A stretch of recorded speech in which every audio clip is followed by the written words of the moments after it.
शेतकऱ्यांनी खर्च कमी करून उत्पादन वाढवण्यासाठी AI विकसित तंत्रज्ञानाचा वापर करावा. केंद्रीय मंत्री नितीन गडकरी.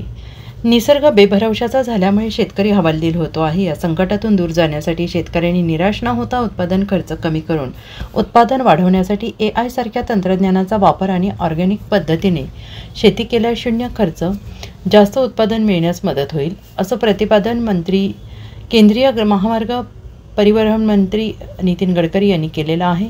वर्धा जिल्ह्यातील सेलू येथे मानस ॲग्रो इंडस्ट्रीज अँड इन्फ्रास्ट्रक्चर या कंपनीच्या वतीनं माहेर मंगल कार्यालय येथे शेतकरी मेळाव्याचे आयोजन करण्यात आलेलं होते. यावेळी ते बोलत होते. या कार्यक्रमाला पालकमंत्री डॉक्टर पंकज भोयर, आमदार दादाराव केचे, माजी खासदार रामदास तडस आदी उपस्थित होते. यावेळी नितीन गडकरी यांच्या हस्ते उच्चांक ऊस उत्पादन घेणाऱ्या शेतकऱ्यांचा सत्कार करण्यात आला. या कार्यक्रमाला मोठ्या प्रमाणावर शेतकरी नागरिक उपस्थित होते. राजेंद्र पवार आणि आपल्या सकाळचे जे मालक आहेत प्रतापराव पवार, त्यांनी चांगला प्रयोग केला होता. तो प्रयोग म्हणजे AI इन ॲग्रिकल्चर ऊसावर केला. आता संत्र्याची पण SOP आपण तयार केली आहे, तुरीची पण करतो आहे. आणि ते अशी आहे की त्या याच्यामध्ये एकरी 180 ते 200 टन उत्पादन आम्ही काढू शकू AIचा उपयोग केला तर, असा त्यांनी विश्वास दिला. त्यामध्ये क्लायमेट स्टेशन आहे, मी माझ्या शेतात लावला. आणि जमिनीत किती मॉइश्चर आहे त्याचं एक यंत्र आहे आणि त्याला इलेक्ट्रॉनिक चिप लावली आहे.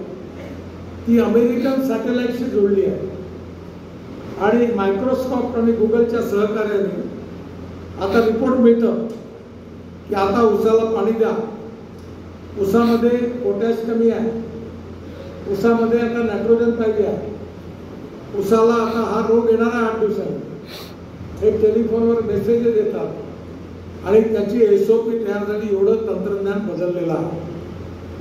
त्यांनी एक प्रयोग केला की तुरीचं पीक निघाल्यावर तूर कापली, त्याला पुन्हा पाणी दिलं, तुरीची SOP तयार केली आणि 15 टन पहिल्यांदा आणि 15 टन नंतर पुन्हा जे कापले त्यावर पुन्हा 15 टन, असे 30 क्विंटल, टन नाही क्विंटल, 30 क्विंटल तूर एकरी झाली. उत्पादन खर्च कमी झाला. ऊसाचं उत्पादन 150 ते 200 टन होईल जर आपण AI तंत्रज्ञानाचा उपयोग केला. आणि याला फार खर्च लागत नाही.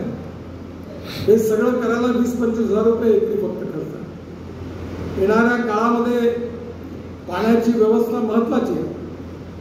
आता पंकज भोयर यांनी सांगितल्याप्रमाणे आपण मोठ्या प्रमाणावर आपले जे दोन्ही प्रकल्प आहेत त्याची कॅनॉल सिस्टीम सुधारणं, शेतकऱ्यांच्या शेतापर्यंत पाणी पोहोचवणं. आपल्या वर्धा जिल्ह्यातून आपण तामसवाड्यातून सुरुवात केली. धावणाऱ्या पाण्याला चालायला लावा, चालणाऱ्या पाण्याला थांबायला लावा आणि थांबलेल्या पाण्याला जमिनीला प्यायला लावा.